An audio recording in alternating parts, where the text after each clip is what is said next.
الحمد للہ رب العالمین اللہم صلی علی محمد وعلی آلہ وصحبہ وبارک وسلم اما بعد اعوذ باللہ من الشیطان الرجیم بسم اللہ الرحمن الرحیم ان الذین کفروا سواء علیہم اعنذرتہم ام لم تنذرہم لا یؤمنون صدق اللہ العظیم رب اشرح لی صدری ویسر لی امری واحلل عقدۃ من لسانی یفقہوا قولی رب یسر ولا تعسر وتمم بالخیر آمین یا رب العالمین۔ کل ہم نے الحمد شریف پڑھ لی تھی، سورہ فاتحہ کا مطالعہ ہم نے کر لیا تھا، اس کے ساتھ ہم نے سورہ بقرہ کا آغاز بھی کر دیا تھا۔ پہلے رکوع کو ہم پڑھ رہے تھے، کچھ حصہ ہم نے پڑھ لیا تھا، باقی حصے کو ابھی دیکھتے ہیں انشاءاللہ۔ پہلے دو رکوع میں نے کل آپ کے سامنے ایک بات رکھی تھی کہ تین قسم کی شخصیتوں کو ڈیفائن کیا گیا ہے اصل میں، اور اس کے پیچھے پس منظر کیا ہے کہ جب بھی معاشرے میں آپ تاریخ اٹھا کے دیکھ لیں دنیا کی، جب بھی معاشرے میں کوئی انقلابی دعوت اٹھتی ہے، اور میں خصوصاً کا لفظ استعمال کر رہا ہوں کہ جب حق و باطل کے مابین ایک میدان سجتا ہے معرکے کا، تو تین قسم کی شخصیات ظہور پذیر ہوتی ہے اس معاشرے میں۔ پہلے نمبر پہ وہ لوگ جو حق کو قبول کر لیتے ہیں، اس کے عملی تقاضوں کو پورا کرنے کا تہیہ کر لیتے ہیں، اور پھر خرچے بعد آباد، پیچھے مڑ کے نہیں دیکھتے، اب جو بھی ہو گیا، چاہے جان جائے، چاہے مال جائے، چاہے اولاد کو قربان کرنا پڑے، پیچھے مڑ کے اب نہیں دیکھنا۔ تو یہ ایک قسم ہے شخصیت کی جو اس معاشرے میں پروان چڑھنے لگتی ہے۔ دوسرے نمبر پہ وہ لوگ جو حق کو سمجھ تو لیتے ہیں لیکن اس سے انکار کر دیتے ہیں۔ پیچھے وجہ کیا ہوتی ہے؟ حب دنیا۔ اگر میں ایک لفظ میں کہوں کہ وہ کریکٹر کی ویکنس ہے یہ ایک انسان کی، کہ جب وہ حب دنیا کے اندر مبتلا ہو جاتا ہے، خواہش پرستی کے اندر مبتلا ہو جاتا ہے، تو اس کو صرف اپنا آپ نظر آتا ہے، بس وہ اپنے آپ سے باہر پھر نکلنے کی نہ اس میں استعداد رہتی ہے، نہ وہ کوشش کرتا ہے۔ اور جو اپنے آپ سے باہر نہ دیکھے، اس نے کیا دنیا کو فائدہ دینا ہے، اس نے نقصان ہی دنیا کو دینا ہے۔ تو دوسری قسم کے اس طرح کے افراد اس معاشرے میں ان کا ظہور ہو جاتا ہے کہ وہ حق کو پہچان تو لیتے ہیں لیکن ضد ہٹ درمی خواہش پرستی کی وجہ سے، حب دنیا کی وجہ سے حق کو جھٹلا دیتے ہیں۔ تیسری جو قسم ہے وہ بڑی خطرناک ہے۔ اب اس میں بھی دو قسمیں بن جائیں۔ کل اس پہ ہم نے تھوڑی سی گفتگو کی تھی کہ جس طرح اگر ہم تعبیر خاص کے حوالے سے دیکھیں کہ مدینہ میں جب ریاست قائم ہو گئی اور ایک اسلامی شریعت نافذ ہو گئی، تو وہاں پہ جو مشرکین وغیرہ رہا کرتے تھے، تو ان میں سے کافی لوگ تو جوک تر جوک اسلام میں آ گئے، سمجھے بوجھے بغیر کہ مطلب اس کا تقاضا کتنا بڑا ہے وغیرہ وغیرہ، ان کی طرف بھی آتے ہیں۔ لیکن بعض مشرکین ان میں ایسے بھی تھے کہ وہ اسلام سے نفرت کرتے تھے لیکن اسلام میں مجبوراً داخل ہو گئے۔ کیوں؟ نظام سارا اسلامی ہو گیا تھا۔ اب وہاں پہ ایک حیثیت بنانے کے لیے ان کو بہرحال اسلام کا لبادہ اوڑھنا پڑا۔ یہ شعوری منافق کہلاتے ہیں، اور یہ اصل آستین کے سانپ ہیں مسلمانوں کے، مطلب یہ مسلمانوں کے اندر رہ کر مسلمانوں کو نقصان، مطلب وہ تو چاہتے تھے نظام الٹ ہو جائے۔ تو یہ تو شعوری نفاق ہو گیا۔ وہ جوک در جوک جو سادہ لوگ اسلام میں داخل ہوئے، وہ خلوص کے ساتھ داخل ہوئے تھے۔ اب ان کا آگے کیا ہوتا ہے کہ جب آسودہ حالی ہوتی ہے، جب مطلب آرام پسندی والی زندگی ہوتی ہے، تو اسلام کے ساتھ جڑے رہتے ہیں۔ جب کوئی تقاضا آتا ہے، جب کوئی جنگ و جدال والا موقع آتا ہے، جب قتال کے لیے نکلنے کا حکم دیا جاتا ہے، تو وہی مسئلہ ان کا بھی ہے کہ حب دنیا ہے، خواہش پرستی ہے، اپنے کمفرٹ زون سے باہر نکلنے کے لیے تیار نہیں ہے۔ تو داخل تو خلوص کے ساتھ ہوئے لیکن وہاں پہ آ کے رک جاتے ہیں، بین کی کیفیت ہو، جاؤں کہ نہ جاؤں، اور اب گھر کے بڑے مسائل ہیں، ان کو کیسے میں چھوڑ کے جاؤں، اور یہ کرنا ہے تو وہ کرنا ہے۔ آج ہم سنتے ہیں مطلب کسی کو دین کی دعوت دو تو سب سے پہلے وہ کیا کہتے ہیں کہ یار مسئلے ہیں، گھر بنانا ہے تو نوکری کرنی ہے، تو بچی کے ہاتھ پیلے کرنے ہیں، تو یہ کرنا ہے، تو اس کے بعد بچتا کیا ہے؟ قبری بچتی ہے بس۔ لیکن یہ کریکٹر کی ویکنس ہے بڑی عجیب قسم کی، اور اس کے پیچھے جو ایک مرض ہے سو فار کہ اگر میں کہوں حب دنیا یا خواہش پرستی کا مرض ہے۔ تو بہرحال یہ تین قسم کے افراد معاشرے میں اس کا ظہور ہو جاتا ہے۔ اب اس معاملے میں یہ جو پہلی قسم کی شخصیت ہے، یعنی کہ مومن اس کے بارے میں کل ہم نے پڑھ لیا تھا۔ ان کے اوصاف کیا ہے، غیب پہ یقین کرتے ہیں، اللہ پہ تو پکا یقین کرتے ہیں، اور آخرت پہ ان کو یقین ہوتا ہے۔ یقین ہوتا ہے تو وہ اپنے عمل کو سیدھا رکھ پاتے ہیں، اگر یقین نہ ہو تو عمل آگے پیچھے ہو جاتا ہے۔ اب یہ جو ان لوگوں کے اوصاف بتانے کے بعد آخر میں فرمایا گیا اولئک علی ھدی من ربہم اولئک ھم المفلحون، کہ یہی لوگ فلاح پانے والے۔ کل ہم نے یہی تک پڑھا تھا۔ اب یہ جو مفلحون کا لفظ ہے، اس پہ تھوڑا سا اگر ہم غور کر لیں کہ فلاح پانے سے آپ کیا مراد لیتے ہیں؟ مطلب نارملی ہم مفلحون کا مطلب لیتے ہیں کہ فلاح پا گئے۔ اب فلاح کا اصل مطلب جو ہے کہ منزل مراد کو پہنچ جانا، ٹھیک ہے، یا باطنی حقیقت کا ادراک کر لینا۔ مطلب ہمارے سامنے جتنی بھی چیزیں ہیں ان کی ظاہری حقیقت کچھ اور ہے، لیکن باطنی حقیقت کچھ اور ہے۔ یہ بلب ہمیں نظر آ رہا ہے، یہ روشنی دے رہا ہے، بس یہ تو اس کی ظاہری حقیقت، اندر اس کے کیا کچھ ہو رہا ہے وہ نظروں سے چھپا ہوا ہے۔ بہرحال میرے سامنے آپ لوگ بیٹھے ہوئے، میں آپ کے سامنے بیٹھا ہوں، ظاہر میں تو جو ہے وہ ہے، لیکن میرے اندر کیا کچھ چل رہا ہے، یہ ایک باطنی حقیقت ہے۔ تو باطنی حقیقت کا ادراک کر لینا، اس کو فلاح کہتے ہیں۔ سورہ مومنون میں فرمایا گیا قد افلح المؤمنون، کہ کام نکال لے گئے اہل ایمان۔ یہ فلح یفلح کا جو لفظ ہے، اس کا عربی مطلب ہے کھود نکالنا، کسی چیز کو کھود نکالنا۔ اسی سے پھر لفظ فلاح بنا ہے۔ فلاح کسان کو کہتے ہیں عربی میں۔ وہ کرتا کیا ہے کہ وہ زمین کھود کر بیج اندر رکھتا ہے، اور پھر زمین کا جو جوہر ہے، جو اصل جوہر ہے زمین کا، اس کو پھاڑ نکالتا ہے، اس کو باہر نکالتا ہے، اس لیے اس کو فلاح کہتے ہیں۔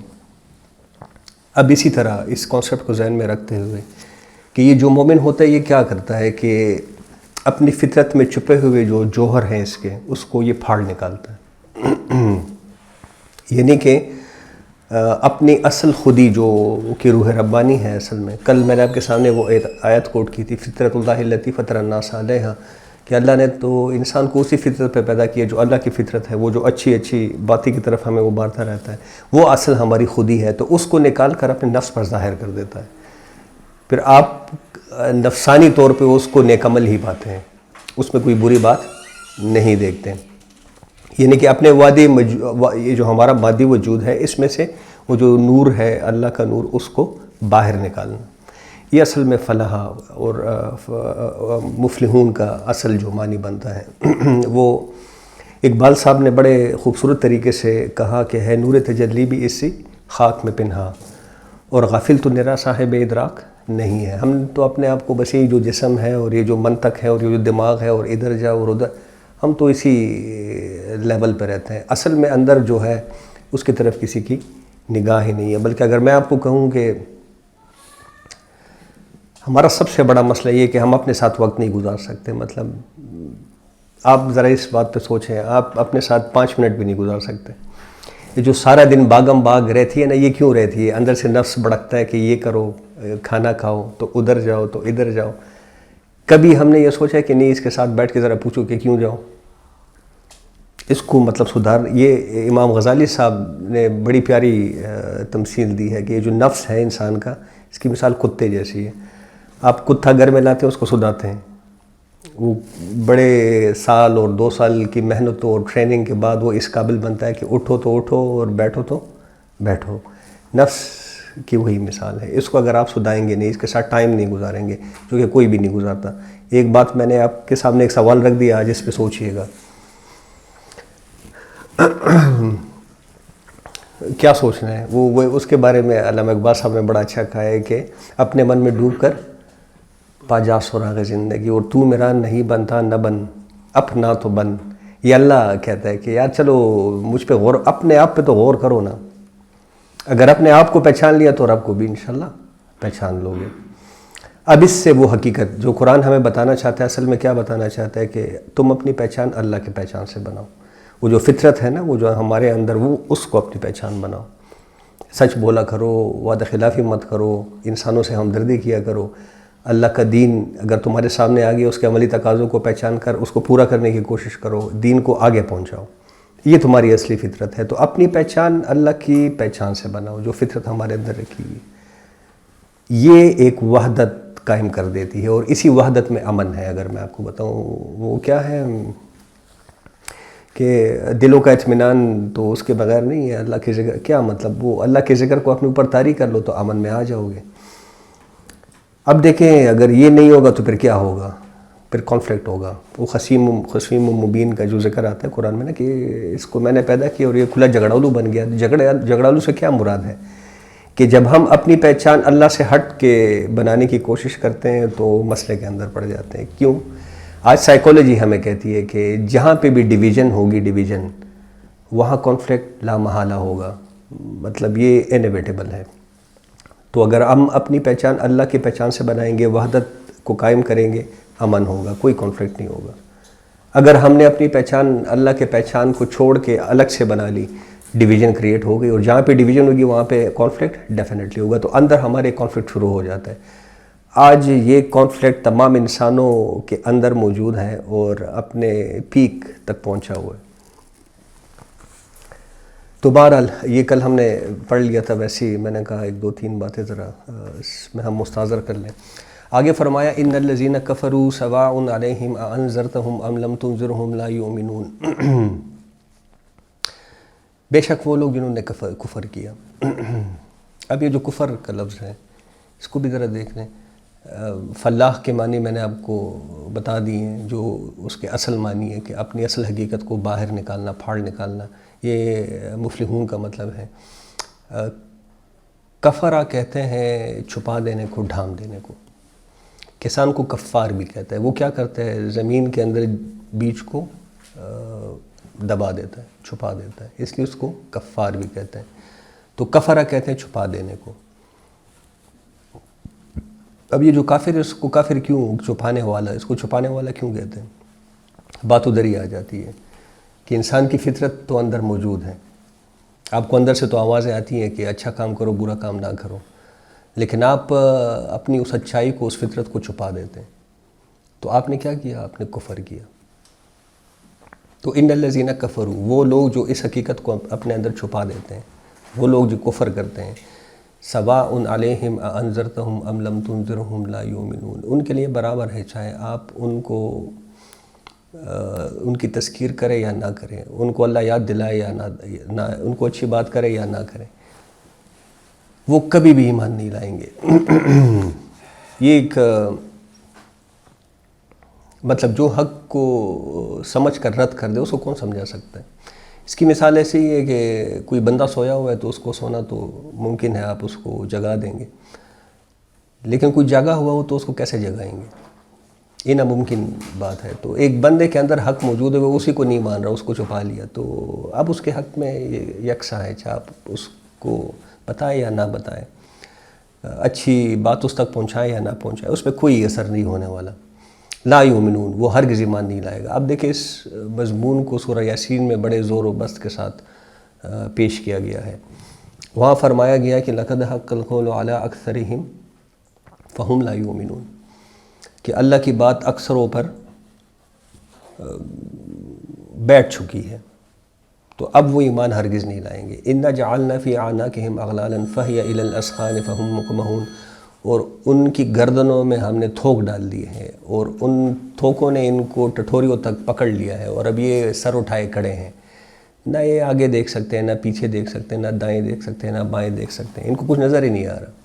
وہ جو میں نے آپ کو بات بتائی کہ بندہ جب اپنے نفس کے اندر پھنس جاتا ہے اس کو اور کچھ نظر نہیں آتا، اس کو اپنا آپ ہی نظر آتا ہے بس.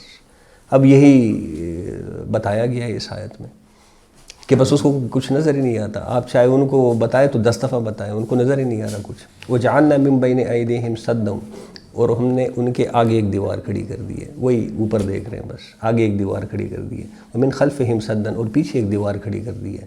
فَأَغْشَيْنَاهُمْ فَهُمْ لَا يُبْصِرُونَ، اور ان کو ہم نے ڈھانپ دیا ہے. وہ غشی کے اندر، وہ ہم کہتے ہیں نا وہ غشی آ گئی اس پہ، فَأَغْشَيْنَاهُمْ، تو ان کو ہم نے غشی کے اندر مبتلا کر دیا تھا. اب ان کو کچھ سمجھ ہی نہیں آتی.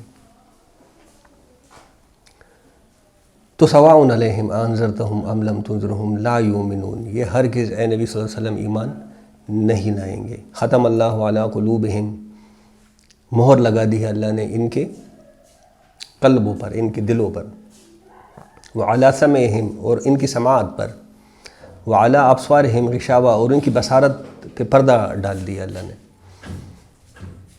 مطلب دیکھیں اللہ کا ایک قانون ہے کہ حق سامنے واضح ہو گیا اور آپ نے حق کو ماننے سے انکار کر دیا تو اس کی نقد سزا اللہ کیا دیتا ہے کہ اللہ آپ سے حق کو پہچاننے کی صلاحیت ہی چھین لیتا ہے۔ آنکھوں پہ پردہ پڑ گیا، اب ان کو یہ سمجھ ہی نہیں آ رہی۔ وَلَهُمْ عَذَابٌ عَظِيمٌ، اور ان کے لیے بہت بڑا عذاب ہے۔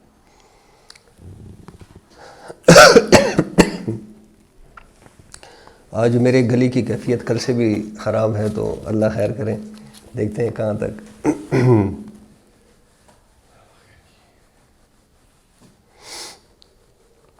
اچھا، دو شخصیتوں کا ذکر ہو گیا، پہلے مومنین کا ذکر ہو گیا، ان کے سامنے حق آ گیا، انہوں نے اس کو پہچان لیا، تسلیم کر لیا، حق کے جو عملی تقاضے ہیں ان کو بھرپور طریقے سے ادا کرنے کی صحیح اور جدوجہد شروع کر دی۔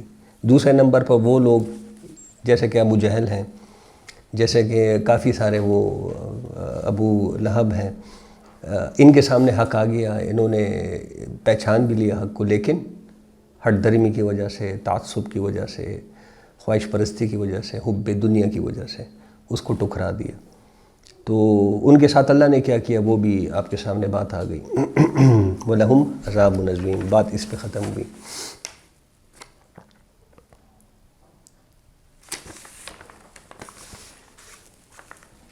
اب تیسرا گروپ،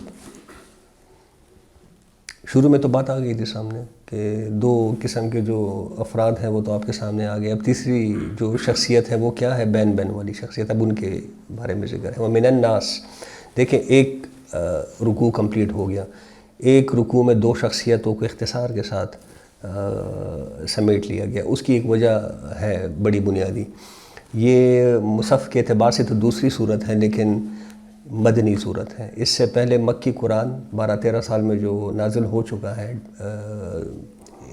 مطلب 2/3 قرآن یہ جو نازل ہو چکا ہے وہ پس منظر میں ہے۔ اب اس میں کفار کے بارے میں اور ایمان کے بارے میں بڑی لمبی لمبی بحثیں ہو چکی ہے، تو اصل میں ان بحثوں کو سمیٹا گیا، ان کی ایک سمری آپ کے سامنے رکھ دی ہے۔ مومن کون ہوتا ہے، کافر کون ہوتا ہے۔ اب دوسرا رکوع، اس میں یہ جو منافق ہیں ان کا ذکر ہے، اور یہ چونکہ ایک بڑا خطرناک قسم کا مرض ہے تو اس کو پورے رکوع میں سمیٹا گیا ہے۔ وَمِنَ النَّاسِ، اور لوگوں میں سے کچھ ایسے بھی ہیں، مَن یقول، جو یہ لوگ جو کہتے ہیں، جو یہ دعویٰ کرتے ہیں، آمنا باللہ وبالیوم الآخر، کہ بے شک ہم ایمان لے کر آ گئے اللہ پر اور روز آخرت پر، لیکن اللہ کیا کہتے ہیں، وَمَا هُم بِمُؤْمِنِينَ، لیکن یہ اصل میں ایمان والے نہیں ہیں۔ کیوں کہا جا رہا ہے؟ اچھا، ایک تو اس سے متعلق یہ نوٹ کر لیں کہ زیادہ تر علماء کا یہی خیال ہے کہ یہ منافقین کے بارے میں بات کی جا رہی ہے۔ البتہ اصلاحی صاحب نے اس سے متعلق ایک بڑی زبردست بات کی ہے کہ یہ ایک شخصیت کا حیولہ ہے جس پہ فٹ آ گیا، ٹو ہوم اٹ فٹس والی بات ہے، کہ مطلب دیکھیں آپ کو اوصاف بتا دیے گئے کہ یہ اوصاف جس میں ہے وہ بس مرض اس میں نفاق میں مبتلا ہے، تو اب یہ جس پہ بھی فٹ آتا ہے تو بس دیکھ لیں، اور ہم سب سے بہترین جج اپنے آپ کے ہیں، تو کسی اور کو تولنے سے بہتر ہے کہ ہم اپنے آپ کو اس سانچے میں ذرا تول کے دیکھیں کہیں ہم تو منافق نہیں ہیں۔ تو من الناس من یقول آمنا باللہ وبالیوم الآخر وما هم بمؤمنین۔ اب یہ دونوں طرف اشارہ ہے، ایک تو یہ یہود کے جو علماء تھے، یہود کے جو سردار تھے ان کی طرف بھی اشارہ ہے، اور دوسری طرف جو مدینہ میں منافقین بن گئے تھے، ایک گروپ کا آغاز بننے کا آغاز ہو گیا تھا، ان کی طرف بھی اشارہ ہے۔ یہودیوں کی طرف کیوں اشارہ ہے؟ یہودی جو علماء تھے یا سردار تھے وہ کیا کہتے تھے کہ دیکھیں محمد صلی اللہ علیہ وسلم ایمان باللہ، ایمان بالآخرہ کی بات کرتے ہیں، تو اللہ اور آخرت پہ تو ہم بھی ایمان رکھتے ہیں، ہم نے نہیں مانا تو عیسیٰ علیہ السلام کو نہیں مانا یا محمد صلی اللہ علیہ وسلم کو نہیں مانا، باقی تو ایمان باللہ اور ایمان بالآخرہ ہمارا بھی ہے، تو ہمیں مسلمان تسلیم کیا جائے۔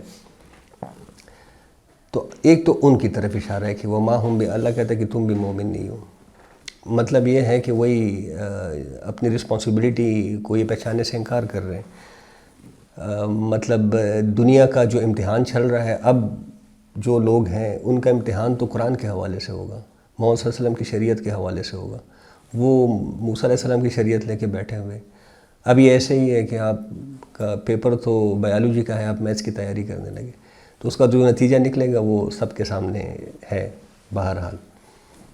تو ایک تو یہودی سرداروں اور علماء کی طرف یہ اشارہ ہے، دوسرا وہ منافقین، وہ تو ظاہر ہے مطلب، اور اس میں وہ دو جو گروپس ہیں ان کو اب بھی اپنے ذہن میں مستحضر رکھیں، شعوری منافق جو نقصان دینے کے لیے اسلام میں داخل ہوئے، اور غیر شعوری منافق جو اصل میں تو اخلاص کے ساتھ داخل ہوئے، لیکن یہ ہے کہ جب ذرا مصائب کا سامنا کرنا پڑا تو پیچھے ہٹ گئے۔ یخادعون اللہ والذین آمنوا، یہ لوگ ان کا طرز عمل کیا ہوتا ہے کہ یہ دھوکہ دینے کی کوشش کرتے ہیں، کس کو؟ اللہ کو اور ان لوگوں کو جو ایمان لے کر آئے ہیں، جو حقیقی مومن ہیں۔ یخادعون باب مفعلہ سے ہے، اس میں مقابلے کا عنصر آتا ہے، کشاکش، تو اس لیے میں نے ترجمہ کیا کہ یہ دھوکہ دینے کی کوشش کر رہے ہیں اللہ کو اور اہل ایمان کو۔ وما یخدعون الا انفسہم، اللہ فرما رہے ہیں کہ یہ اصل میں اپنے آپ کو ہی دھوکہ دے رہے ہیں۔ اللہ کو اس نے کیا دھوکہ دیا؟ اللہ نے ان کو بنایا ہے، ان کے اندر جو چل رہا ہے، ان کے تحت شعور میں جو کچھ چل رہا ہے وہ سب اللہ کے سامنے، تو یہ تو اصل میں اپنے آپ کو دھوکہ دے رہے ہیں، اللہ کو انہوں نے کیا دھوکہ دینا ہے۔ وما یشعرون، یہ بڑا امپورٹنٹ ہے کہ ان کو اصل میں شعور نہیں ہے، وہ خود کو پکا مسلمان۔ اب دیکھیں یہ وہ دو کیٹیگریز جو میں نے آپ کے سامنے رکھی تھی کہ یہ شعوری منافق کی بات نہیں ہو رہی، یہ اصل میں جو غیر شعوری منافق تھے ان کی بات ہو رہی۔ وہ تو خود کو پکا مومن سمجھتے تھے، بلکہ خود کو، ابھی آگے بات آئے گی، وہ خود کو مصلح سمجھتے تھے کہ دیکھیں ہم ویسے ہی مطلب ان کی دماغ خراب ہو گیا۔ محمد صلی اللہ علیہ وسلم کے بارے میں نعوذ باللہ کہتے تھے، صحابہ کرام کے بارے میں کہتے تھے کہ ان کا دماغ خراب ہو گیا، کیا لڑائی بڑائی کی طرف تم جا رہے ہو، مطلب کیا ملے گا تمہیں لڑائی بڑائی سے، یہ تو فساد مچانے والی بات ہے، اور ٹھنڈے ٹھنڈے بس وہ دیتے رہو، دعوت کرتے رہو، جو مان لے وہ مان لے، جو نہیں مانتا بس نہ مانے۔ اس کا الٹیمیٹ مطلب کیا ہے؟ وہ یہ کہنا چاہ رہے تھے کہ امر بالمعروف تو کرو، نہی عن المنکر نہ کرو۔ اب دیکھیں امر بالمعروف نہی عن المنکر، یہ دو اصطلاحات ہیں، قرآن میں 9 جگہ پہ یہ جوڑے کی شکل میں آئیں گی۔ آپ نے جہاں امر بالمعروف کرنا ہے وہاں نہی عن المنکر بھی کرنا ہے۔ ہاتھ سے برائی کو روک سکتے ہیں، ہاتھ سے روکنا ہے، ہاتھ سے نہیں روک سکتے تو زبان استعمال کرنی ہے، کم از کم بتانا تو ہے کہ یہ غلط کام ہے، یہ مت کرو۔ اور اگر ایسی افتاد آپ پڑے کہ مطلب حق سے زبان سے حق نکالنا بھی ایک سزا بن جائے اور زبانیں کاٹ لی جائیں تو بس ٹھیک ہے، پھر دل میں اس کو برا جانو، یا نبی صلی اللہ علیہ وسلم کی حدیث ہے کہ یہ پھر ایمان کا نچلا ترین، اس سے نیچے تو ایمان ہے ہی نہیں۔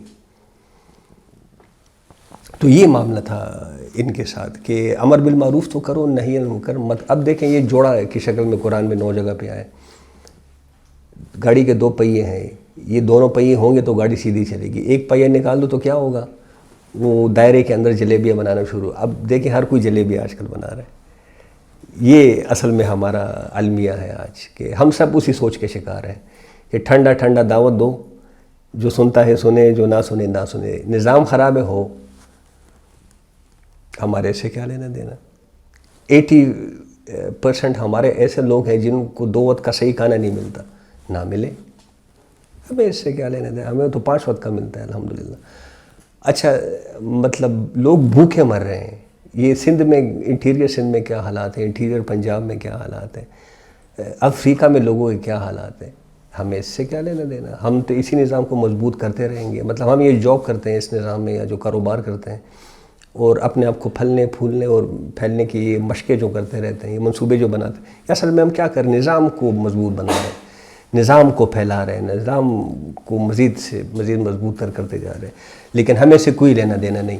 یہ ایک قابل افسوس بات ہے، لیکن ہے حقیقت۔ یہ حقیقت کو قبول کرنا چاہیے، قبول کریں گے تو کوئی علاج بھی سجائی دے گا، اگر قبول ہی نہیں کریں گے تو ختم اللہ علی قلوبہم والا بڑا سخت خطرہ ہے، اللہ ہمیں اس سے بچائے۔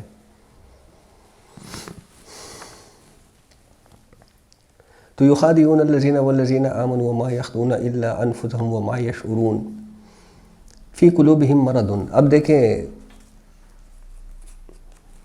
اللہ تو بات کو ایسے نہیں چھوڑتا، وہ جڑ تک کھول کے بیان کرتا ہے اللہ کہ اصل میں ایک روگ ہے، ان کے دلوں میں، ایک مسئلہ ہے ان کے دلوں میں۔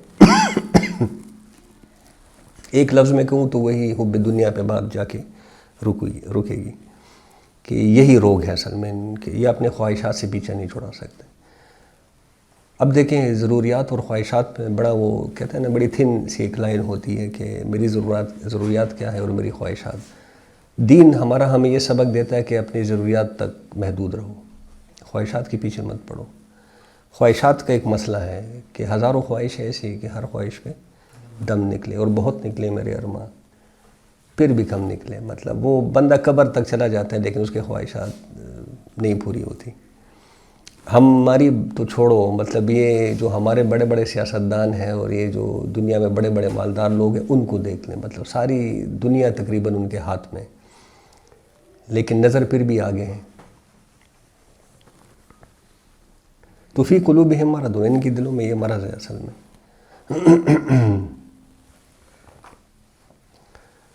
فزادہم اللہ مرضا، تو اللہ نے ان کو ان کے مرض میں مزید بڑھا دیا ہے۔ اللہ کا یہ قانون ہے کہ یہ فری ول کا جو تصور ہے نا کہ ہمارے پاس تو فری ول ہے، ہماری مرضی ہم جو کریں، میرا جسم میری مرضی وغیرہ وغیرہ، تو واقعی ایسا ہی ہے کہ اس دنیا کے امتحان میں اللہ نے ہمیں فری ول دی ہوئی ہے۔ آپ کفر کے راستے پہ جانا چاہتے جاؤ، اللہ اس کو آسان سے آسان تر بناتا جائے گا۔ مطلب ایک گناہ کرنا تو پہلی دفعہ ذرا مشکل ہوتا ہے، آپ ایک دفعہ کر بیٹھیں بس پھر تو آپ کے لیے راستہ کھل گیا۔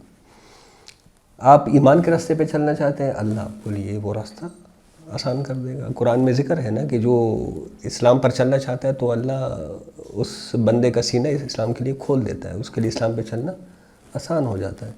آپ بین رہنا چاہتا ہے، لٹک نہ رہنا، لٹ کے رہو، بس یہ تمہاری مرضی ہے۔ کرتا اللہ ہی ہے لیکن کرے گا وہی جو میری مرضی ہے۔ تو یہ فری ول کا تصور ہے۔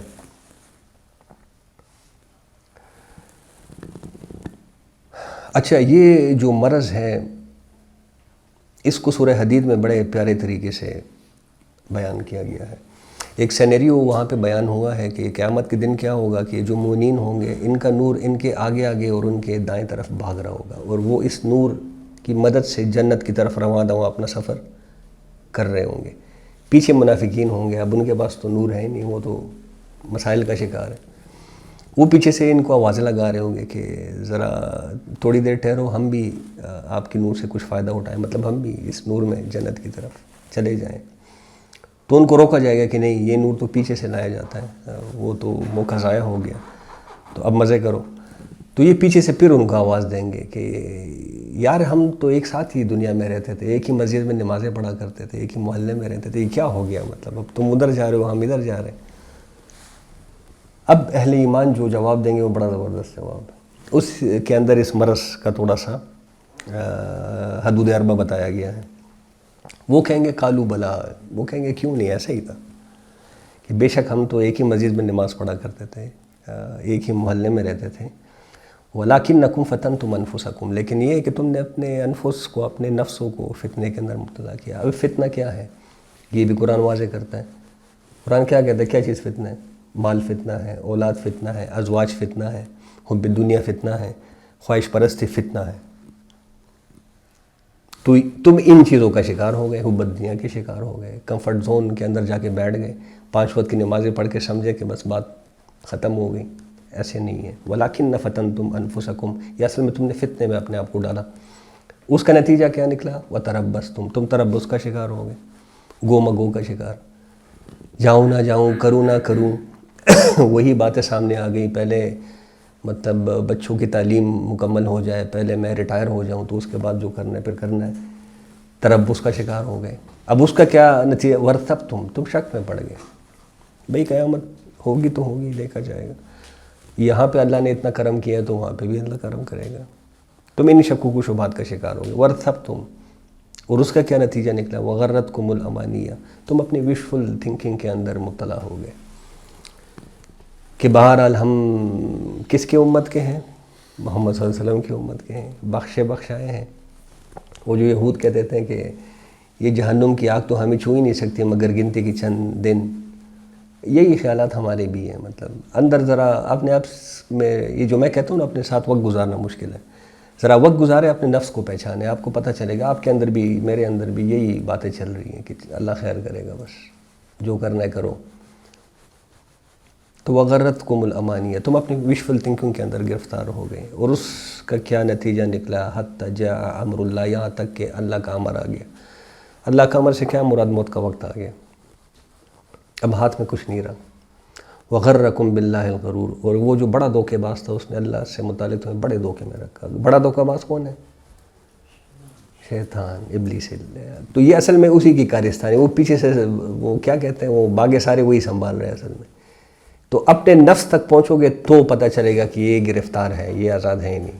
کس نے گرفتار کیا ہوا ہے؟ شیطان نے، ابلیس نے گرفتار کیا ہوا ہے۔ تب آپ کو صحیح حقائق کا پتہ چلے گا۔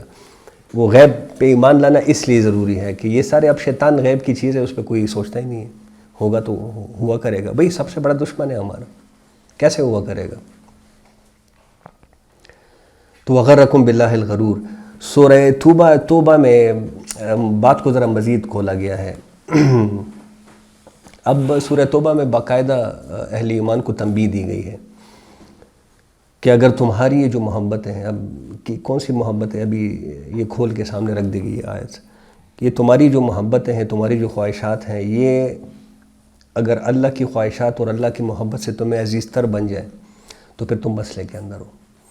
چنانچہ فرمایا گیا ہے، یہ سورہ توبہ کی آیت نمبر 24 ہے، کل ان کان اباؤکم، کہ اے نبی صلی اللہ علیہ وسلم ان سے فرما دیجئے کہ اگر تمہارے آبا و اجداد، و ابناؤکم، اور تمہارے بچے، تمہاری اولادیں، و اخوانکم، اور تمہارے بھائی، و ازواجکم، اور تمہارے ازواج، عورتوں کے لیے مرد، مردوں کے لیے عورت، و عشیرتکم، اور تمہارے رشتہ دار، و اموال اقترفتموہا، اور وہ اموال جو تم بڑی محنت کے ساتھ کماتے ہو، و تجارت تخشون کسادہا، اور وہ تجارت جس میں کساد کا تمہیں خدشہ رہتا ہے، نقصان نہ ہو جائے، یہ نہ ہو جائے، وہ نہ ہو جائے، وہ مساکن تردونہا، اور وہ گھر جو تم بڑی محبت کے ساتھ اپنے لیے آراستہ کرتے ہو، احب الیکم، اگر یہ تمہیں زیادہ وہ ہے، محبوب ہیں، کس سے؟ من اللہ سے، وہ رسول ہی، اور اس کے رسول سے صلی اللہ علیہ وسلم، وہ جہاد فی سبیلہ، اور اس کے راستے میں جہاد سے۔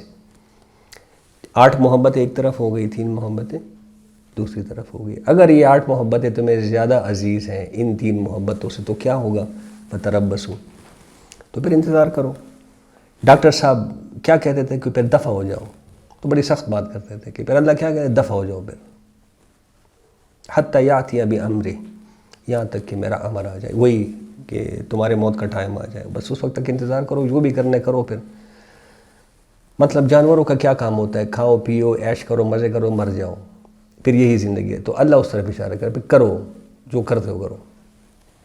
واللہ لا یہدی القوم الفاسقین، اور یہ جو فاسق ہوتے ہیں، یہ جو سرکش لوگ ہوتے ہیں، ان کو اللہ کبھی بھی ہدایت نہیں دیتا۔ اب اسی کو علامہ اقبال صاحب نے بڑے پیارے طریقے سے پیش کیا، یہ مال و دولت دنیا رشتہ و پیون، بتانے وہم و گما لا الہ الا اللہ، کہ یہ ایک طرف وہ 8 محبتیں تو مال و دولت سے مطابق اور رشتہ و پیون سے متعلق ہو گئی، یہ سب بتانے وہم و گما ہے۔ مطلب ایک طرف یہ بتان ہے، ایک طرف لا الہ الا اللہ، ایک طرف اللہ ہے۔ اب تم نے کیا کرنا ہے، فیصلہ تمہارے ہاتھ میں۔ ہم کہتے ہیں کہ آج بتوں کا شرک نہیں ہے، اپنے دلوں میں جان کے سب نے بت بنائے ہوئے، یہ بت ہی ہے نا۔ مطلب آپ نے اگر اولاد کے لیے اللہ کا حکم نہیں مانا تو آپ نے شرک کیا۔ کس لیے شرک کیا؟ اس بت کے لیے۔ تو دل میں ہمارے بڑے بت بیٹھے ہوئے ہیں، ان کو نکالنے کی ضرورت ہے اصل میں۔ اور یہ اصل میں دیکھیں یہ معاملہ ہو کیا رہا ہے کہ انسان ایک بات تو سمجھ لے کہ مرکب ہے 2 چیزوں کا، ابھی وہ مفلحون کے حوالے سے بات ہو بھی گئی۔ ایک یہ جو ہمارا جسم ہے، حیوانی جسم، اور ایک ہمارے اندر جو اللہ کا نور ہے، جو روح ہے، جو روح ربانی ہے، یہ ان دونوں کا مرکب ہے۔ اب اگر ہم نے روح کو مائنس کر دیا، اس کو اگنور کر دیا، اور اسی جسم کو لے کے بیٹھ گئے، تو پھر ہم میں اور جانوروں میں یقین کرے کوئی فرق نہیں ہے۔ اولئک کالانعام والی بات ہو جائے گی کہ یہ پھر جانوروں کی طرح ہے، بل ہم اضل، بلکہ ان سے بھی بدتر۔ کیوں؟ جانوروں کو تو شعور ہی نہیں دیا، ان کی یہ کیپیسٹی نہیں ہے کہ وہ اس طرح کا رویہ اختیار کرے جس طرح ہم کر سکتے ہیں. ان کو میں نے کیپیسٹی دی، ان کا یہ حال ہے، تو جانوروں سے بھی بدتر بات بن جاتی ہے. تو بہرحال یہ وہ مرض ہے. چند بنیادی باتیں میں نے آپ کے سامنے رکھ دی ہیں. اللہ ہمیں اس مرض سے بچائے. بڑا خطرناک قسم کا مرض ہے. اور ایک حدیث ہے کہ آپ صلی اللہ علیہ وسلم نے فرمایا اس سے بے خطر اور اس سے نچنت وہی رہتا ہے جس کے دل میں یہ مرض لگ چکا ہوتا ہے. تو بس اگر ہم نچنت ہیں تو یہ بھی ایک مسئلہ ہے. ہمیں دوبارہ سے ذرا سوچنا پڑے گا کہ ہم کیوں نچنت ہیں. تو فی قلوبہم یہ مرض ہے ان کے دلوں میں، فزادہم اللہ مرضا، تو اللہ نے اسی مرض میں ان کو بڑھا دیا. یہ جو خواہشات بڑھتی جاتی، ایک گھر بن جائے تو دوسرا گھر بھی ہونا چاہیے، پھر 2-3 تو اور بھی ہونا چاہیے، جو کرائے پہ ہو اس کا کرایہ مجھے ملا کرے، پھر ایک گاڑی ہو جائے تو دوسری بھی بچوں کے لیے بھی ہونی چاہیے، پھر تیسری بھی ہونی چاہیے، نوکر چاکر بھی زیادہ. یہ کیوں؟ فزادہم اللہ مرضا. یہ پھر رکنے والی بات نہیں ہوتی. جتنا آپ کو موقع ملے گا اتنے ہی آپ پھیلنے پھولنے کی کوشش کریں گے. وَلَهُمْ عَذَابٌ عَلِيمٌ بِمَا كَانُوا يَكْذِبُونَ. اور ان کے لیے دردناک عذاب ہے بسبب ان کے جھوٹ کے، جو جھوٹ بولتے ہیں. منافق ہمیشہ جھوٹ ہی بولتے ہیں. بہرحال مطلب وہ قرآن کے واقعات آپ دیکھ لیں اور زمانی واقعات آپ دیکھ لیں تو ہمیشہ منافق جو بھی ہوگا وہ جھوٹ ہی بولے گا، وہ سچ بول ہی نہیں سکتا. اور ایک بات نوٹ کر لیں اور بھی کہ کافروں کے بارے میں آیا کہ ان کے لیے عذاب عظیم ہے، بہت بڑا عذاب. منافقوں کے لیے دردناک عذاب. اس میں بھی فرق ہے. پھر وہ حدیث بھی سامنے رکھیں کہ یہ جو منافق ہیں یہ دوزخ کے کون سے والے درجے میں ہوں گے؟ سب سے نچلے. بلکہ یہ تو قرآن کی آیت ہے من الاسفل من النار. یہ جو منافقین ہیں یہ تو من الاسفل من النار میں ہوں گے. جو 7 کہا جاتا ہے، یہ بھی حدیث کے الفاظ ہیں کہ 7 درجے ہیں بہرحال جہنم کے بھی، اور جو آخری درجہ ہوگا اس میں منافق ہوگا.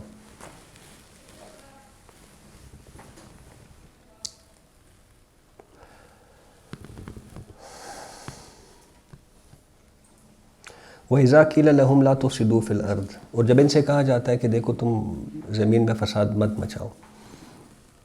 قَالُوا إِنَّمَا نَحْنُ مُصْلِحُونَ. تو یہ کہتے ہیں کہ ہم تو اصل میں مصلح ہیں، ہم تو اصلاح کی باتیں کرتے ہیں. بات ادھر ہی آ جاتی ہے، کمفرٹ زون سے خود نکلنے کو تیار نہیں ہے. تو ان پہ پھر یہ اعتراض لگاتے ہیں. نبی کریم صلی اللہ علیہ وسلم پر اعتراض لگاتے تھے، نعوذ باللہ. صحابہ کرام پہ لگاتے تھے کہ یہ تو ویسے مطلب ہم تو مصلحین ہیں، یہ فسادی بنے ہوئے ہیں، نعوذ باللہ. مطلب ہاتھ میں کچھ ہے نہیں اور اہل مکہ سے لڑائی لڑنے کے لیے نکل پڑے. وہ بدر میں کیا حال تھا؟ 313 لوگ تھے. کتنے گھوڑے تھے؟ 2 تھے یا 3 تھے، اس سے زیادہ نہیں. تلواریں بھی 7 تلواریں تھیں میرے خیال میں. اونٹ 11 تھے. دوسری طرف 1000 کا لشکر تھا، کیل کانٹے سے لیس. اب ایسا ہی ہے کہ افغانستان والے الحمدللہ جس طرح کھڑے ہو گئے تھے نیٹو کے سامنے، تو 20 سال تو یہی کہا گیا نا کہ پاگل ہیں. آج بات کچھ اور ہو گئی. تو اس وقت وہ یہی کہا کرتے تھے یہ تو پاگل ہے، مطلب یہ تو ویسی فساد مچانے لگے، یہ تو خودکشی کے مترادف ہیں. پھر وہ کہتے تھے کہ ان کو تو نہ اپنی جان کی پرواہ ہے نہ اپنی اولاد کی پرواہ ہے. مطلب یہ تم اپنے گھر بار مکے میں چھوڑ کر آگے ان کے حال پہ چھوڑ دیں ان کو. تو یہ تو فینیٹکس ہیں، یہ تو پاگل ہیں. مطلب اصل میں تو ہم اصلاح والی بات کر رہے ہیں. اصل میں اس فلسفے کو قرآن جس طرح بیان کرتے اس کو سمجھنے کی ضرورت ہے کہ نبی کریم صلی اللہ علیہ وسلم کی جو دعوت تھی وہ کس لیے تھی آپ کے خیال میں؟ وہ اصلاح کے لیے تھی نعوذ باللہ، یا فساد کے لیے تھی؟ اصلاح کے لیے تھی. مطلب وہ معاشرہ، وہ واقعات ہمارے سامنے. آپ صلی اللہ علیہ وسلم کے آنے سے پہلے مطلب عرب کا کیا حال تھا؟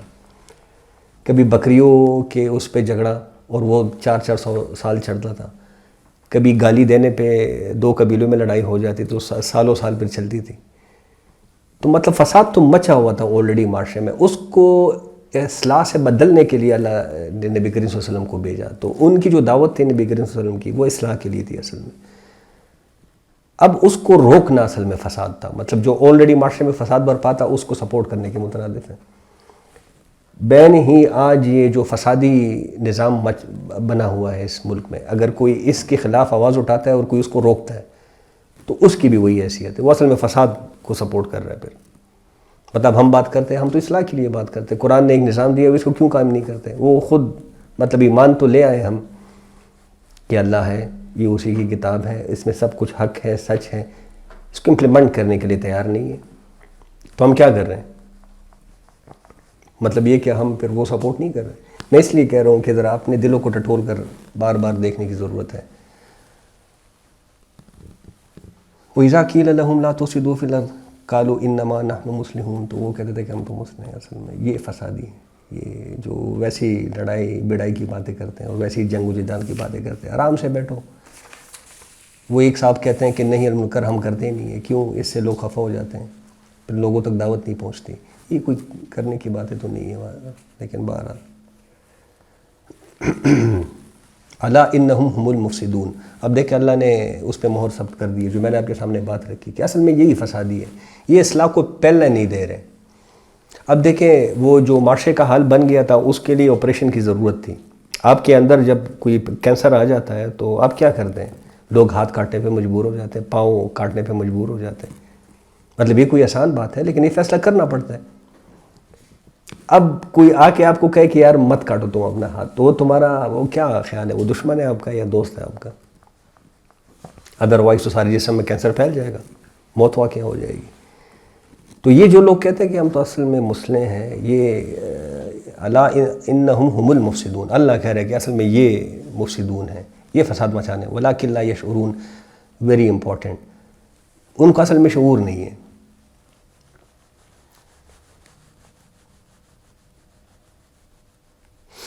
وَإِذَا قِيلَ لَهُمْ آمِنُوا كَمَا آمَنَ النَّاسِ، اور جب ان سے کہا جاتا ہے کہ اور لوگوں کی طرح تم اسلام کیوں نہیں لے کے آتے ہیں.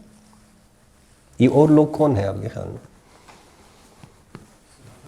صحابہ کرام، حضرت ابو بکر صدیق رضی اللہ تعالیٰ عنہ، حضرت عمر رضی اللہ تعالیٰ عنہ، حضرت عثمان، حضرت علی، ان کی طرح تم کیوں ایمان نہیں لے کے آتے ہیں؟ تو ان کا جواب قالوا انؤمن کما آمن السفہاء، کیا ہم ان پاگلوں کی طرح ایمان لے کے آئے، ان فینیٹکس کی طرح؟ بات وہی کہ ان کو تو نہ اپنا نفع نقصان نظر آتا ہے، ان کو تو نہ اپنی جان کی پرواہ ہے، یہ تو اپنے خاندان کے خاندان ادھر چھوڑ کے آ گئے، یہ تو پاگل لوگ ہیں، تو کیا ہم ان کی طرح ایمان لے کر آئیں؟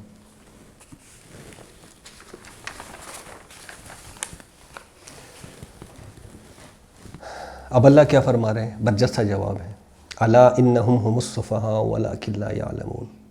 کان کھول کر سن لو کہ اصل میں یہ لوگ بے وقوف ہیں، یہ لوگ پاگل ہیں.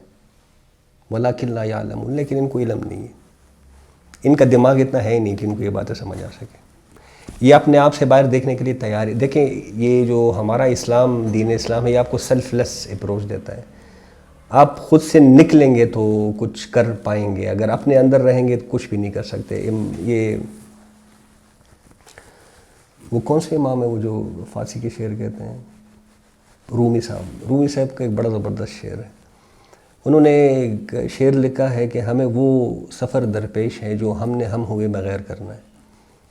اب اس میں بہت بڑا فلسفہ ہے کہ میں تو ہوں، میری خواہشات بھی ہیں، میرا سب کچھ ہے، لیکن اس کو چھوڑ کے اگر میں چلوں گا تو کامیابی کی طرف کوئی سفر کر پاؤں گا.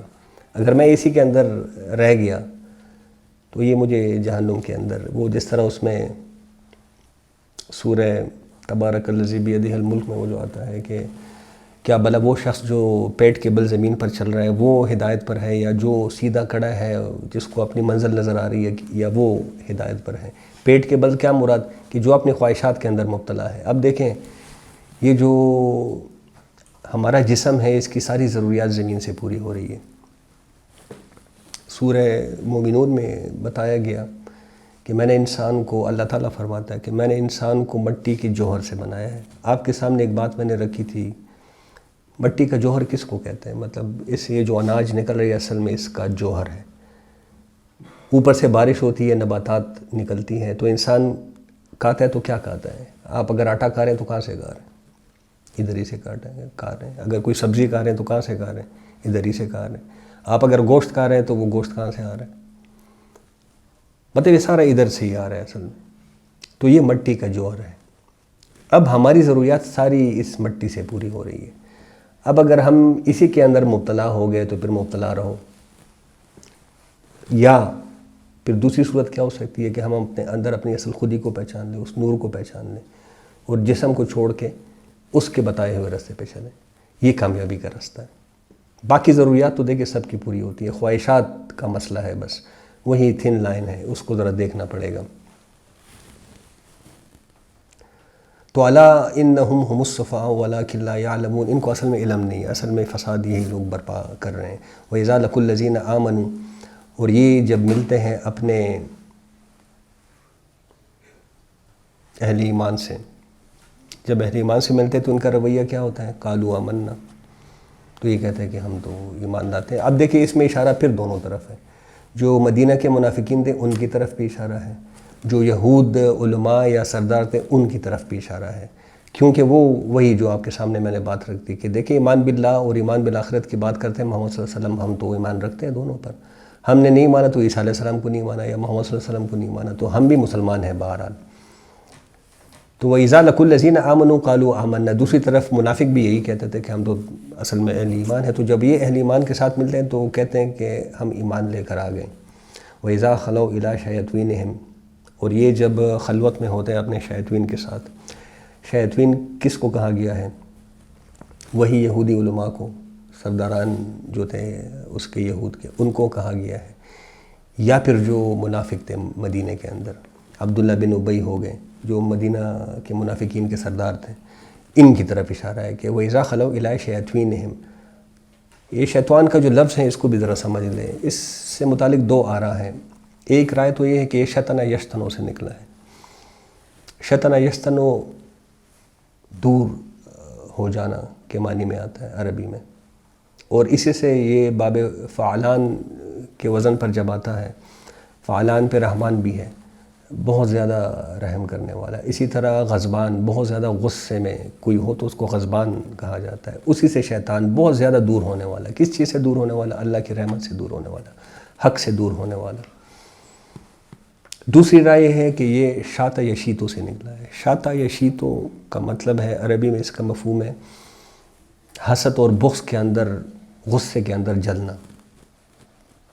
تو اس سے بھی باب فعلان، شاطا یشیتو سے جب باب فعلان میں یہ بات جاتی ہے تو شیطان، یعنی کہ بہت زیادہ بغض کے اندر جلنے والا اور بہت زیادہ اپنے حسد کے اندر تپنے والا.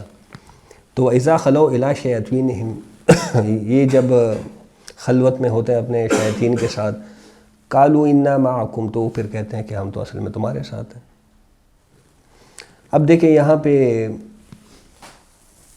یہ منافق کی تو ہم نے بڑی خصلتیں پڑھ لی، بڑے اوصاف ہم نے پڑھ لیے. یہ جو لفظ ہے نفاق کا، اس کو بھی ذرا سمجھ لیں.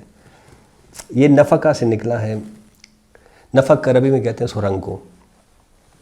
سرنگ کی کیا خصوصیت ہوتی ہے؟ دو منہا ہوتا ہے، اس کی دو اوپننگز ہوتی ہیں، ایک سے آپ اندر جاتے ہیں، ایک سے آپ باہر نکلتے ہیں. یہ ہو گئی ایک خصوصیت. تو منافق دو منہا ہوتا ہے. آپ سے ملے گا کوئی اور بات کرے گا، مجھ سے ملے گا کوئی اور بات کرے گا، دو منہا. دوسرا نافقہ کہتے ہیں، نافقہ گو کی بل کو. اب گو آپ شاید جانتے ہو نہ جانتے ہو، یہ ایک لیزرڈ ٹائپ چیز ہوتی ہے، لیزرڈ ٹائپ چیز ہوتی ہے. عرب اس کا گوشت کھاتے، اب بھی شاید کھاتے ہو، اس وقت کھاتے تھے اور کتوں سے ان کا شکار کرتے تھے. اب وہ گو کو بھی اللہ نے اتنا شعور تو دیا ہوا تھا کہ وہ جب اپنا بل بناتی تو اس کے بھی دو منہ رکھتے تھے، کہ اگر کتا ایک طرف سے آ جائے تو دوسری طرف سے بھاگ، اور ایک دوسری طرف سے آ جائے تو اس طرف سے بھاگ. تو ایک خصوصیت تو نفاق کی یہ ہوگی کہ دو منہا ہونا، دو اوپننگز. اب اس کے پیچھے مقصد کیا ہے وہ نافقہ سے ہمیں سمجھ آتا ہے کہ یہ دو منہا ہونے کے پیچھے مقصد کیا ہے؟ اپنی جان بچانا. اصل میں سختی آئے تو جان بچاؤ تو دو منہا بن جاؤ، بس وعدے کرو، پھر قسمیں کھاؤ کہ گھر میں یہ مسئلہ، گھر میں وہ مسئلہ، میں تمہیں دو منہا بن جانا. تو یہ بھی ذرا ذہن میں رکھیں، یہ جو نفاق ہے یہ نفقہ سے نکلا ہے، دو منہا ہونا. اور دو منہا ہونے کے پیچھے مقصد اصل میں کیا ہوتا ہے؟ اپنی جان بچانا، اپنے خواہشات کی طرف بھاگنا. وَإِذَا خَلَوْا إِلَىٰ شَيَاطِينِهِمْ قَالُوا إِنَّا مَعَكُمْ إِنَّمَا نَحْنُ مُسْتَهْزِئُونَ، ہم تو دراصل ان کا مذاق اڑا رہے ہیں. اب دیکھیں یہ اس طرح کی باتیں کرتے تھے کہ ہم تو اصل میں تمہارے ساتھ ہیں، لیکن ہم دراصل ان کا مذاق اڑا رہے ہیں. اب وہی اللہ کا برجستہ جواب آ گیا، اللہ یستہزئ بہم، دراصل اللہ ان کا مذاق اڑا رہا ہے۔ وَيَمُدُّهُمْ فِي طُغْيَانِهِمْ يَعْمَهُونَ، اور ڈیل دیتا جا رہا ہے تاکہ یہ اپنی طغیانی میں یعمہون، اپنے عقل کے اندھے پن میں آگے سے آگے بڑھتے جائیں۔ دیکھیں یہاں پہ یعمہون، یہ عم کا جو لفظ ہے یہ جب ہا کے ساتھ، عین میم اور ہا کے ساتھ آتا ہے عم، یہاں پہ یہ والا لفظ ہے یعمہون، تو یہ جو عم ہے اس کا مطلب ہے عقل کا اندھا ہونا، دل کا اندھا ہونا۔ اب یہ جب یا کے ساتھ آتا ہے عین میم اور یا عامی، اس کا کیا مطلب ہوتا ہے؟ آنکھ کا اندھا۔ یہاں پہ یعمہون کا مطلب ہے عقل کا اندھا، دل کا اندھا۔ بات وہی ہے کہ یہ اپنے اصل کو پہچانتے ہی نہیں ہیں، اپنی فطرت کو یہ پہچانتے نہیں ہیں، وہاں سے یہ اندھے ہیں۔ تو وَيَمُدُّهُمْ فِي طُغْيَانِهِمْ يَعْمَهُونَ أُولَٰئِكَ الَّذِينَ اشْتَرَوُا الضَّلَالَةَ بِالْهُدَىٰ، یہ وہ لوگ ہیں جنہوں نے خرید لی ہدایت کے بدلے میں گمراہی۔ اب دیکھیں بڑا زبردست قسم کا کانٹراسٹ بتایا گیا ہے۔ ایک بندہ ہے، اس کے سامنے دونوں باتیں آ گئی، ایک طرف ہدایت ہے ایک طرف گمراہی ہے، اس نے گمراہی کو چھوڑ کے ہدایت لے لی، چاہے وقتی طور پہ اس کو تکلیف سہنا پڑا، چاہے وقتی طور پہ اس کو تنگ دستی سے گزرنا پڑا، چاہے وقتی طور پہ اس کو مطلب خوف کی حالت سے گزرنا پڑا، لیکن اس نے کیا ایک سودا کر لیا کہ بھئی گمراہی میں نے نہیں لینی، میں نے ہدایت لینی ہے۔ دوسری طرف ایک بندہ ہے، اس کے سامنے بھی یہ دو باتیں آ گئی ہیں، اس نے ہدایت کو چھوڑ کر گمراہی لے لی، بھلے وقتی طور پہ اس کو تھوڑا سا سکون مل گیا ہو، وقتی طور پہ اس کو کچھ نفع ہو گیا ہو، لیکن وہ جو آخرت کی زندگی ہے، وہ جو اصل زندگی ہے، اس کو گنوا دیا ہاتھ سے۔ تو اولئک الذین اشتروا الضلالۃ بالہدیٰ فما ربحت تجارتہم، اب دیکھیں اللہ نے بات واضح کر دی، فما ربحت تجارتہم، تو کچھ فائدہ نہ دیا ان کو ان کی اس تجارت نے، یہ انہوں نے جو سودا کیا ہے اس کا ان کو کوئی فائدہ نہیں ملا۔ اب یہاں پہ بھی یہ جو ربحت ہے اس کو بھی دیکھ لیں، را با اور ہا کے ساتھ جب آتے ہیں ربحا، تو ربح اس کو کہتے ہیں ربا، تو یہ نفع جو جائز نفع ہوتا ہے، آپ جائز طریقے سے کاروبار کرتے ہیں، اس میں سے نفع کماتے ہیں، اس کو ربح کہتے ہیں ہا کے ساتھ۔ اور یہی جب واو کے ساتھ آ جائے را با اور وا ربا، تو یہ سود بن جاتا ہے جو کہ حرام ہے۔ تو فما ربحت تجارتہم، کوئی فائدہ نہیں دیا ان کو ان کے اس سودے نے، اس تجارت نے، وما کانوا مہتدین، اور نہ ہی وہ ہدایت پانے والے بنے۔ وہ ہدایت تو انہوں نے بیچ ڈالی تھی، اب کیا کدھر سے ہدایت ملی، تو وہ گمراہ ہو گئے۔ مثلہم کمثل الذی، اب دیکھیں آگے دو مثالیں آ رہی ہیں، بڑی پیاری مثالیں آ رہی ہیں۔ ایک پیچھے دو طبقات کا ذکر ہو گیا، ایک کفار، مومنین تو الگ ہو گئے، ان کو آپ الگ رکھتے، ان کے بعد دو طبقات کا ذکر ہو گیا، ایک کافر ہے اور ایک منافق ہے۔ ایک مثال کفار کے لیے ہے، کفر کے لیے ہے، دوسری مثال نفاق کے لیے، منافقوں کے لیے۔ مثلہم کمثل الذی استوقد نارا، ان کا حال یہ ہے، مطلب ان کی مثال ایسی ہے کہ ایک شخص نے آگ جلائی، فلما اضاءت ما حولہ، تو پھر جب روشن کر دیا آگ نے اس ماحول کو، یعنی کہ پہلے اندھیرا تھا، کچھ نظر نہیں آ رہا تھا، پھر ایک دم سے کسی نے آگ جلائی، کچھ نظر آنے لگا، روشنی ہو گئی، ذہب اللہ بنورہم، تو لے گیا اللہ ان کی نور کو، ان کی بصارت کو ہی لے گیا۔ تو ان کی حالت وہی کی وہی رہی، پہلے اندھیرا تھا اس لیے کچھ نظر نہیں آ رہا تھا، اب روشنی تو ہو گئی ہے لیکن ان کی بصارت نہیں رہی۔ وَتَرَكَهُمْ فِي ظُلُمَاتٍ، اور چھوڑ دیا انہیں اللہ نے اندھیروں میں، لا یبصرون، تو اب وہ کچھ نہیں دیکھ سکتے۔ صم بکم عمی فہم لا یرجعون، اور وہ بہرے ہیں، وہ گونگے ہیں، وہ اندھے ہیں، لہٰذا وہ کبھی بھی لوٹ کر نہیں آئیں گے۔ مطلب صحرا ہے، اندھیرا ہے، اور آپ نے کسی کو اس میں گم کر دیا، تو اب کیا آپ امید رکھتے ہیں وہ واپس آئے گا؟ کبھی وہ گم جائے گا بس۔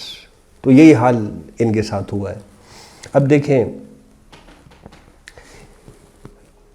جیسا کہ میں نے ایک قافلہ ہے، اندھیرا ہے، صحرا میں بھٹک رہا ہے، کسی نے آگ جلا دی، ماحول میں روشنی آ گئی، اب جنہوں نے اس روشنی سے فائدہ اٹھانا ہے وہ تو بچ جائیں گے، جنہوں نے اس روشنی کو چھوڑ کے اندھیرے میں ہی بھٹکنا کو وہ دی ترجیح دی، تو وہ کیا ہوگا؟ وہ گم ہو گیا۔ یہ کفار کی مثال ہے۔ آپ صلی اللہ علیہ وسلم کے آنے سے پہلے، بعثت سے پہلے کیا حال تھا؟ اندھیرا ہی اندھیرا تھا، ایک باطل نظام تھا۔ اب آپ صلی اللہ علیہ وسلم آئے، انہوں نے آگ جلائی، روشنی ہو گئی، سب کو حق نظر آنے لگا۔ کل میں نے آپ کے سامنے ایک بات رکھی تھی کہ نور کا کام کیا ہوتا ہے؟ وہ حق کو واضح کر دیتا ہے۔ یہ روشنی لگی ہوئی ہے تو یہ سب کچھ ہمارے سامنے واضح ہے۔ روشنی ختم ہو جائے تو حالات تو یہی رہیں گے، آپ بھی بیٹھے ہیں، میں بھی بیٹھا ہوں، لیکن میرے لیے حقیقت بدل جائے گی۔ تو یہ حال ہے کہ آپ صلی اللہ علیہ وسلم آئے، آپ نے آگ جلائی، روشنی ہو گئی، لیکن جن لوگوں نے اس روشنی سے منہ موڑ دیا تو ان کی مثال کیا ہے کہ ذہب اللہ، اصل میں اللہ نے ان کے بصارت کو ہی سلب کر دیا، انہوں نے کیا نور سے وہ لینا تھا۔ تو یہ ایک کافروں کی بھی مثال آ گئی۔ اب دوسری مثال منافقین کے لیے، او کصیب من السماء، یا پھر ان کی مثال ایسی ہے، اب منافقین کی طرف بات پھیر دی گئی ہے کہ جیسے بارش برس رہی ہو آسمان سے، فیہ ظلمات، اس میں اندھیرے بھی ہیں۔ جب گہرے بادل آتے ہیں اور خاص کر رات کو جب بارش ہوتی ہے تو بالکل اندھیرا چھا جاتا ہے۔ فیہ ظلمات، اس میں اندھیرے بھی ہیں، ورعد، اور اس میں گرج بھی ہے، وبرق، اور اس میں چمک بھی ہے، بجلی کے کھڑکے جو ہوتے ہیں جو چمکتے ہیں۔ تو اب یہ جو منافقین ہیں ان کا حال کیا ہوتا ہے؟ یجعلون اصابعہم فی آذانہم، وہ ٹھونستے ہیں اپنی انگلیوں کو اپنے کانوں کے اندر، من السواء کے حذر الموت، موت کے کھڑکوں کے ڈر سے۔ یہ منافقین کا حال ہوتا ہے۔ واللہ محیط بالکافرین، حالانکہ اللہ کا حال کیا ہے کہ اس نے تو کافروں کا احاطہ کیا ہوا ہے، مطلب وہ سب اس کے ہاتھوں میں ہے۔ یکاد البرق یخطف ابصارہم، قریب ہے کہ یہ جو بجلی ہے یہ ان کی بصارت کو اچک کر لے جائے۔ مطلب دیکھیں بات وہیں پہ آ جاتی ہے کہ اللہ چاہے تو ان کی بصارت کو ہی اچک کر لے جائے، لیکن ان کو روشنی مل رہی ہے، خود ہی اس سے مطلب آگے پیچھے ہو رہے ہیں۔ اب اس میں دیکھیں ایک بات نوٹ کر لے، وہ بار بار یہ بات بھی آ رہی ہے ڈیفرنٹ طریقوں سے، تو اس کو اگر میں واضح کرنا چاہوں کہ اللہ کا قانون کیا ہے، مطلب یہ جو دنیا میں ہمارا امتحان ایک چل رہا ہے تو اس کے لیے اللہ نے قانون کیا بنایا ہے کہ اللہ انسانوں کو چونکہ باشعور بنایا ہے، اب ہمیں جانور تو نہیں بنایا۔ مطلب دیکھیں یہ بات بھی ذرا سمجھ لیں کہ میں بھی سڑک پار کر رہا ہوں تو آگے پیچھے دیکھ کے کرتا ہوں کہیں ایکسیڈنٹ نہ ہو جائے حفاظت کے ساتھ۔ اب کتا سڑک پار کر رہے تو وہ بھی گاڑی کے نیچے تو نہیں آتا نا، وہ بھی آگے پیچھے تو دیکھتا ہے، لیکن میں جب سڑک پار کر رہا ہوں تو میں جانتا ہوں کہ میں سڑک پار کر رہا ہوں، یہ خود شعوری یہ اللہ نے مجھے دی ہے۔ کتا جب سڑک پار کرتے اس کو یہ پتہ نہیں ہوتا کہ بس وہ ایک اللہ کا امر ہوتا ہے جو ہو جاتا ہے۔ اتنا بڑا فرق ہے ہم میں، اصل میں ہمیں یہ کیپیسٹی دی ہے خود شعوری کی۔ اب یہ جو شعور ہمیں دیا ہے تو